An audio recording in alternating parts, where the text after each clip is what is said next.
ఉండి అందరికీ రథసప్తమి 2025న ఫిబ్రవరి 4వ తేదీన వస్తుంది. అయితే ఆ రోజున ఏ టైమ్స్ రథసప్తమి పూజ చేసుకోవాలి, పొంగల్ ఎలా పొంగించాలి, స్నానం ఎలా చేయాలనేది నేనైతే వీడియోలో చూపించబోతున్నాను. ఫిబ్రవరి 4, 2025న మంగళవారం తెల్లవారుజామున 5:41 నుంచి ఫిబ్రవరి 5వ తేదీన బుధవారం తెల్లవారుజామున 3:10 వరకు ఉంటుందండి ఈ రథసప్తమి పూజ ఏ విధంగా చేయాలనేది నేనైతే ఫుల్ వీడియో ఇందులో చూపిస్తున్నాను. లాస్ట్ వరకు స్కిప్ చేయకుండా చూడండి. అలాగే స్నానం టైమింగ్స్ ఏంటి, స్నానం ఎలా చేయాలనేది కూడా నేను ఈ వీడియోలో అయితే మీకు చూపించబోతున్నానండి. అయితే మేమైతే పొంగలి అనేది పిడకల మీద మాత్రమే బయట పొంగిస్తామండి, సూర్యకిరణాలు పడే చోట. ముందైతే స్నానం ఏ సమయంలో చేయాలో నేనైతే చెప్తున్నానండి. ఫిబ్రవరి 4వ తేదీన మంగళవారం రోజున తెల్లవారుజామున 5:33 నుంచి 7:09 వరకు స్నానం చేయడానికి టైమింగ్స్ అండి. 7 జిల్లేడాకులు, అలాగే 7 చిక్కుడుకాయలు, రేగుపళ్ళు తల మీద పెట్టుకొని, అలాగే భుజాల మీద కూడా పెట్టుకొని తలస్నానం అయితే చేయాలండి. ఈ స్నానం చేయడానికి ముందు నువ్వుల నూనె అయితే రాసుకోవడం చాలా మంచిదండి. నువ్వుల నూనె రాసుకొని ఈ విధంగా ఇంట్లో వాళ్ళందరము కూడా ఇదే విధంగా స్నానం అయితే చేయాలండి. యదా జన్మ కృతం పాపం మయా జన్మసు తన్మే రోగం చ శోకం చ మాకరి హంత సప్తమి అనే శ్లోకం చదువుకుంటూ స్నానం చేయాలండి. నేనైతే తపాలను అయితే ప్రిపేర్ చేసుకుంటున్నాను. మట్టి లేదా ఇత్తడి మాత్రమే వాడాలండి. స్టీల్ అనేది, సిల్వర్ అనేది అయితే వాడకూడదు పొంగల్ పొంగించడం కోసం. నేనైతే ఈ విధంగా ఈ పాత్రను అయితే బొట్టు అన్ని పెట్టుకుంటున్నానండి. నేనైతే కట్టెలు కాకుండా పిడకల మీద సూర్యకిరణాలు పడే చోట అయితే నేనైతే పొంగిస్తున్నాను. నేను సంక్రాంతికి వెళ్ళి ఊరు నుండి వచ్చేటప్పుడు కొన్ని భోగి పిడకలు అయితే అమ్మ దగ్గర నుంచి నేనైతే తెచ్చి పెట్టుకున్నానండి. అందులో కొంచెం హారతి బిళ్ళలు, అలాగే కొంచెం నెయ్యి, కొంచెం ఎండినగా కట్టు పుల్లలు కొంచెం వేసి నేనైతే బయట అయితే సూర్యకిరణాలు పడే చోట అయితే చేసుకుంటున్నానండి. అయితే రథసప్తమి రోజు ప్రతి ఒక్కరు కూడా ఆర్గ్యం అయితే చేయాలండి. ఆర్గ్యం ఉదయం 7-5 అయితే చేయాలంటే రాగి చెంబుతో కానీ ఏదైనా చెంబుతో నీరు వదిలి సూర్యభగవానికి నమస్కారం చేసుకోవడమే ఆర్గ్యం అంటారండి. అలాగే రథసప్తమి రోజు పాలు పొంగించడానికి సమయం అయితే నేను చెప్తున్నానండి. ఉదయం 6:10 నుండి ఉదయం 8:45 మధ్యలో పొంగలు పొంగించి సూర్యభగవానికి అయితే పూజ చేసుకోవచ్చండి. ఆ సమయంలో కుదిరిన వాళ్ళు మళ్ళీ 9:40 నుంచి 10-20 వరకు పాలు పొంగించి సూర్యభగవానికి రథం అన్నీ పెట్టుకొని పూజ అయితే చేసుకోవచ్చండి. నేనైతే ఈ విధంగా బయట పొంగలు పొంగిస్తున్నాను, చూసారా. ఇక్కడ పాలు టౌన్లో ఉంటున్నాం కనుక ఆవు పాలు అయితే మాకు దొరకవండి. నేనైతే ప్యాకెట్ పాలు మాత్రమే వాడుతున్నాను. ఈ మధ్యలో కొంచెం విసనగర్రతో విసురుతూ అలాగే పొంగించుకోవాలండి. మాకు చిన్నప్పటి నుంచి ఇదే విధంగా అలవాటండి.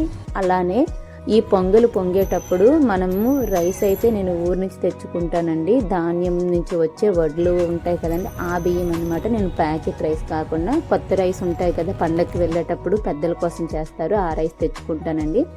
వాటితోనే పొంగిస్తాను. అలాగే కలపడానికి కూడా గరిట, స్పూను పెట్టమండి. చెరుకు గడ్డతో మాత్రమే కలుపుతామండి. ఇవైతే రైస్ ఆల్రెడీ నేను క్లీన్ చేసుకొని పక్కన వాష్ చేసి పెట్టుకుని, ఇప్పుడైతే పొంగలి పొంగే విధంగా మనం ఏ విధంగా చూడాలి అంటే అది తూర్పు వైపు ఈశాన్య మూలగా పొంగే విధంగా చూసుకోవాలండి. ఆ విధంగా పొంగితే మనకి చాలా మంచిది. కాకపోతే మనం పెట్టే డైరెక్షన్ బట్టి ఎటువైపు అయినా పొంగుతుంది. అప్పుడే మనం పెట్టేటప్పుడే కొంచెం తూర్పు వైపు డౌన్ ఉండే విధంగా పెట్టుకున్నట్లయితే మనకు ఆ విధంగా పొంగుతుంది. అలా 3 పొంగలు పొంగాలండి. 3 పొంగలు పొంగిన తర్వాత మాత్రమే రైస్ అయితే మనం ఇందులో వేసుకోవాలి. 3 పొంగలు పొంగిన తర్వాత నేనైతే ముందు వాష్ చేసుకొని పెట్టుకున్న రైస్ అయితే వేసుకుంటున్నానండి. రైస్ అయితే కొంచెంగానే వేసుకోవాలి. పాలు నిండుగా పెట్టి రైస్ కూడా ఎక్కువ వేసుకున్నట్లయితే మనం ఈ కట్టెలు కాకుండా ఈ పిడకల మీద పొంగిస్తున్నాం కదా, రైస్ అయితే కుక్ అవ్వదనమాట. అందుకోసమనే పాలు ఎక్కువ పెట్టుకొని రైస్ అయితే కొంచెం పెట్టుకొని నేను అలా పిడకల మీదనే మొత్తం పొంగల్ అనేది ప్రిపేర్ చేస్తానండి. గ్యాస్ మీద అయితే నేనైతే ప్రిపేర్ చేయను రథసప్తమి రోజున.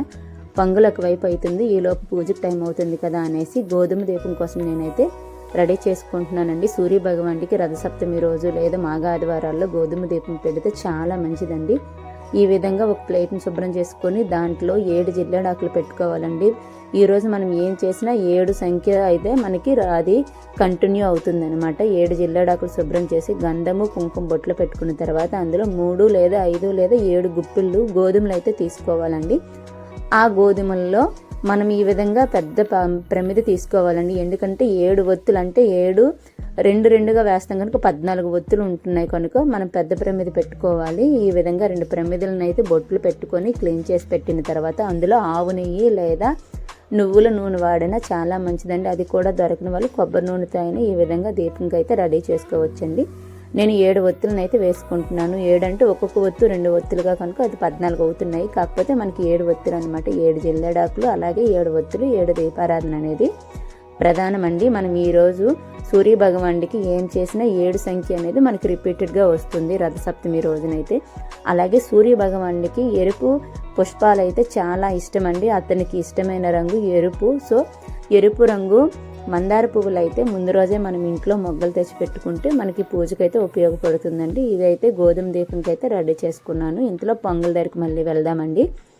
ఎందుకంటే మనకు ఉండే టైమింగ్లో మనం అడ్జస్ట్ చేసుకోవాలి కనుక ఈ విధంగా అటు ఇటు చూసుకొని చేసుకోవాలండి. నేనైతే ఇప్పుడు పొంగల్ అయితే పొంగింది, అందులో రైస్ వేసేసాను కనుక రైస్ కూడా ఆల్మోస్ట్ 75% అయితే కుక్ అయిపోయింది. అందులో నేను ముందుగా బెల్లం అయితే చిన్న చిన్న ముక్కలుగా చేసి పెట్టుకున్నాను. ఆ బెల్లాన్ని కూడా ఇందులో అయితే యాడ్ చేసుకొని చెరుకు గడతో మాత్రమే కలపాలండి, అది దగ్గర పడేంత వరకు. నేను దీన్ని అయితే గ్యాస్ మీదకి అయితే షిఫ్ట్ చేయను. కొంతమంది అయితే గ్యాస్ మీద పొంగల్ పొంగించుకుంటారండి. ఈలోపు రథం అయితే తయారు చేసుకుంటున్నామండి. 7 చిక్కుడుకాయలతో రథం అయితే ఫినిష్ అవ్వాలండి. అవి కూడా 7 చిక్కుడుకాయలే ఉండాలి.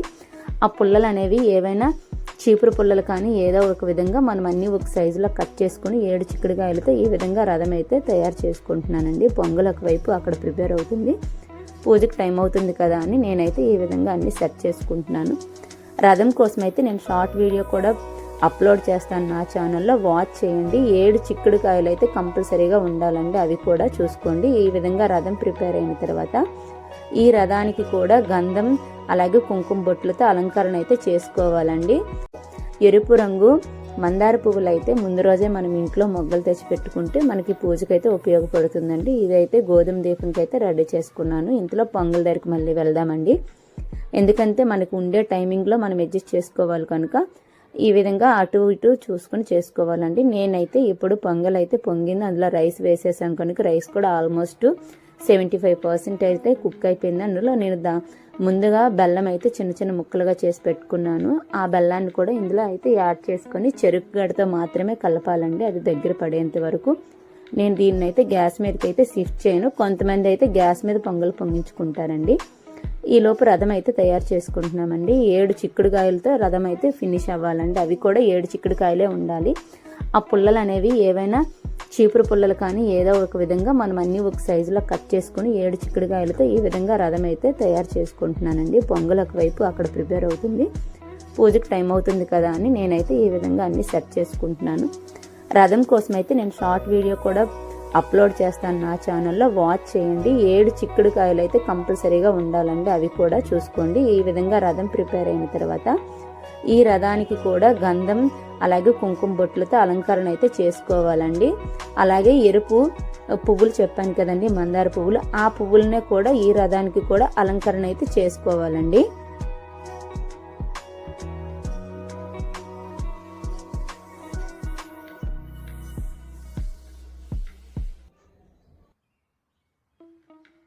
ఈ విధంగా రథం చేసుకోవాలి. అలాగే ఈ రోజు నుంచి మనకి వేల అనేది నిలబడుతుంది అని మన పెద్దలు చెప్తా ఉంటారు. అంటే ఈ రోజు నుంచి లేడి మీద నుంచి తాబేల మీద వాహనం మీదకి సూర్య భగవానుడు షిఫ్ట్ అవుతాడంట. రథసప్తమి నుంచి మనకి డే అనేది ఎక్కువగా ఉంటుందండి. అందుకే మనకి వేల అనేది చాలా వరకు ఎక్కువగా ఉంటుందండి. అయితే ఈ రోజు నుంచి ఎండలు అయితే చాలా ఎక్కువగా ఉంటాయండి. ఇక్కడ నుంచి మనకి సమ్మర్ స్టార్ట్ అయింది అనేది పెద్దలు చెబుతూ ఉంటారు కదా. రథసప్తమి వచ్చిందంటే వేసవికాలం మొదలైంది, ఇక్కడ ఎండలు ముదిరిపోతాయి అని చెప్తారు. మనకి ఈ రోజు నుంచి వచ్చే ఎండ మనం ఎక్కడికి వెళ్ళినా ఆ ఎండనైతే మనం తట్టుకోలేము. డైరెక్ట్గా సూర్యకిరణాలు మన మీద పడతాయి కదా. కనిపించే ప్రత్యక్ష దైవమైన సూర్య భగవానుడు అయితే ఈరోజు అతని పుట్టినరోజుగా కూడా మనకు చెప్తారండి. ఇక్కడ మాకు రథసప్తమి అనేసరికి మేమైతే అరసవెల్లి అండి, మాకు చాలా ప్రసిద్ధి. శ్రీకాకుళంలో అరసవెల్లి ఉంది కదా, అక్కడ టెంపుల్ ఉంది, చాలా ప్రసిద్ధి ఆలయం అండి. అక్కడ ఒక కోనేరు కూడా ఉంది. కోనేటి దగ్గర అందరూ ముందు రోజే వెళ్తారు, చాలా వరకు వెళ్ళి దర్శనం చేసుకొని ఈ పొంగల్ అయితే చిన్న మట్టి పిడతలు దొరుకుతాయండి, అక్కడ పొంగిస్తారండి. చాలా రష్గా ఉంటుంది. కాకపోతే మనకి అక్కడ చాలా మంచిగా దర్శనం కూడా జరుగుతుంది. ఎందుకంటే గర్భగుడిలో ఉన్న సూర్య భగవానుడికి కిరణాలు అనేవి ఈ రోజు తగిలే విధంగా డోర్స్ ఓపెన్ చేస్తారండి.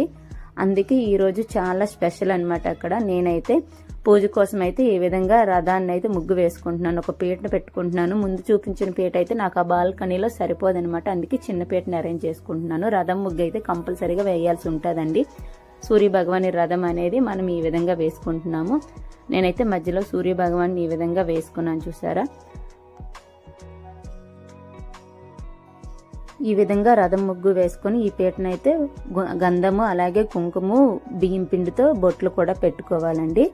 ఏ ప్లేస్లో అయితే పొంగల్ పొంగించానో అదే ప్లేస్ని మళ్ళీ శుభ్రం చేసుకొని అక్కడే నేను మళ్ళీ ఈ పీట పెట్టుకుంటానండి. సూర్యకిరణాలు నాకు ఆ ప్లేస్లో పడతాయి. అలా కుదిరిన ఎడల తులసి కోట మీకు ఎక్కడుంటే అక్కడైనా చేయొచ్చు. కొంతమంది అయితే టెర్రస్ మీద కూడా చేసుకుంటారంటే, అంటే మేడ పైన కూడా చేసుకుంటారండి సూర్యకిరణాలు పడే చోట అనేసి చెప్పేసి. ఈ విధంగా నేను పూజ కూడా బయటే చేస్తానండి. సూర్యకిరణాలు పడుతున్నాయి కదా, స్వామికి కొబ్బరికాయ కొట్టి అలాగే నైవేద్యం అయితే ఇప్పుడు ఏదైతే పొంగలు పెట్టామో 7 ఆకుల్లో వేయాలండి. నేను 2 ఆకులు ఎక్స్ట్రా వేస్తున్నాను. ఒకటి వినాయక స్వామి కోసం అని కూడా నేను పెట్టుకుంటున్నాను అనమాట. అందుకే 9 ఆకులు వేశాను. 7 చిక్కుడు ఆకుల్లో అందులో రేగాకు కూడా మళ్ళీ పెట్టి ఆ విధంగా వేయొచ్చండి. నాకు రేగాకులు అయితే ఆ రోజుకి దొరకలేదు. నేను అందుకే చిక్కుడు ఆకుల్లో మాత్రమే పొంగలు వేస్తున్నాను. స్పూన్ కూడా యూజ్ చేయాలో చూసారా, చెరుకు గడ్డతో మాత్రమే వేస్తున్నాను. అలాగే సూర్యాష్టకం, ఆదిత్య హృదయ స్తోత్రం, అలాగే సూర్య అష్టోత్తర శతనామావళి, ఇలాగ సూర్య భగవానుడికి సంబంధించిన ప్రతి ఒక్క స్తోత్రాన్ని అయితే చదువుకొని ఈ విధంగా పూజ చేయాలి. గోధుమ దీపం చూసారా, నేను ఆ విధంగా నాకుండే సూర్య భగవానుడిని అక్కడ పెట్టుకుని గోధుమ దీపం ఒకవైపు పెట్టుకున్నానండి. ఇలా బయట సూర్యకిరణాలు పడే చోట మనం పూజ చేసేటప్పుడు ఒకవేళ మనకి సూర్య భగవానుడి ఫోటో ఏమైనా లేకపోయినా పర్వాలేదండి. ఎందుకంటే మనకి భగవంతుడు ప్రత్యక్షంగా కనిపిస్తున్నాడు. అతని సూర్యకిరణాలు పడే చోట మనం అతనికి పూజ చేస్తున్నాం కనుక మనకి ఫోటో లేకపోయినా ప్రాబ్లం అంటూ ఏం లేదండి. ఈ విధంగా 7 దీపాలు అయితే చక్కగా వెలుగుతున్నాయి, చూసారా. సూర్యకిరణాలు పడే చోట ఈ విధంగా చేసుకుంటే మంచిదండి. అందుకనే కొంతమంది ఏం చేస్తారంటే టెర్రస్ మీద కానీ లేదు అనుకుంటే తులసి కోట దగ్గర 6 బయట మాత్రమే చేస్తారండి. అయితే స్నానానికి ఒక ముహూర్తం ఉంటుంది, ఈ రోజు ఆర్గ్యం చేయడానికి ఒక ముహూర్తం ఉంటుంది, తర్వాత పొంగలు పొంగించడానికి అయితే ఒక ముహూర్తం ఉంటుందండి. పొంగలు పొంగించడమే మెయిన్ ముహూర్తంలో మనకి పొంగల్ అవ్వాలండి. తర్వాత పూజ అయితే చేసి హారతి అన్ని ఇచ్చి స్వామివారికి అయితే మన సంకల్పం ఏదైతే ఉందో మన కోరిక అయితే మనం చెప్పుకోవాలండి. నేనైతే ఈ విధంగా ఆదిత్య హృదయ స్తోత్రం అన్ని నేనైతే చదువుకుంటున్నాను. కనిపించే ప్రత్యక్ష దైవం సూర్య భగవానుడు. ఆ సూర్య భగవానుడు లేకపోతే ఈ జగత్తే లేదు కదండి, మొత్తం చీకటమయమైపోతుంది. అతన్ని ఉదయించి అతని సూర్యకిరణాలు ఈ భూమి మీద పడితేనే అందరూ ఆరోగ్యవంతంగా కూడా ఉంటారు. అయితే అనారోగ్య సమస్యలు, చర్మ వ్యాధి నివారణ కోసం కానీ కంటి చూపుకు సంబంధించి ఏవైనా సమస్యలు ఉన్నా అరసవిల్లి వెళ్ళి అక్కడ సూర్య భగవాన్ దర్శించుకోవడం వల్ల నివారణ అయితే దొరుకుతుందండి. అలాగే అరసవిల్లి వెళ్ళేటప్పుడు అక్కడ బయట అయితే మనకి నేత్రాలు దొరుకుతాయండి. కళ్ళు అంటారు కదా, ఇత్తడి లేదా రాగివి చిన్న ప్యాకెట్స్లో దొరుకుతాయి. అయితే అవి తీసుకొని మనం సూర్య భగవాన్ దర్శనం చేసుకున్న తర్వాత హుండీలో వేసి మొక్కుతారండి. అవి అయితే నివారణ దొరుకుతుంది అని చెప్పేసి మా సైడ్ అయితే అది నమ్ముతామండి. మీరు ఎవరైనా వెళ్ళినట్లయితే ఆ విధంగానే చేయండి. ఇంకొకటి ఏంటంటే సూర్య భగవానుడికి ప్రతిరోజు మనము ఆర్గ్యం చేసుకోవడం అలాగే నివేదన చేయడం చాలా మంచిది. ఈ రథసప్తమి పూజ రోజు మాత్రము రేగుపళ్ళు అయితే కంపల్సరీగా ఉండాలండి. నేనైతే ఈ విధంగా పొంగలి పూజ అన్ని అయితే ఈ విధంగా నేను పెట్టుకున్నాను. 6 బయట సూర్యకిరణాలు పడే చోట మాత్రం ఆ సూర్య భగవానుడి కృపా కటాక్షంలో మీ అందరి మీద కూడా ఉండాలని మనస్ఫూర్తిగా భగవంతుని అయితే ప్రార్థిస్తున్నాను. నా వీడియో మీకు నచ్చినట్లయితే లైక్ చేయండి, షేర్ చేయండి, సబ్స్క్రైబ్ చేయడం మర్చిపోవద్దు. అలాగే దీనికోసం షార్ట్ వీడియో గోధుమ దీపం అలాగే షార్ట్ వీడియోలో ఫుల్ రథసప్తమి పూజ కూడా నేను అప్లోడ్ చేస్తున్నాను. మీరైతే వాచ్ చేయండి, మర్చిపోవద్దు.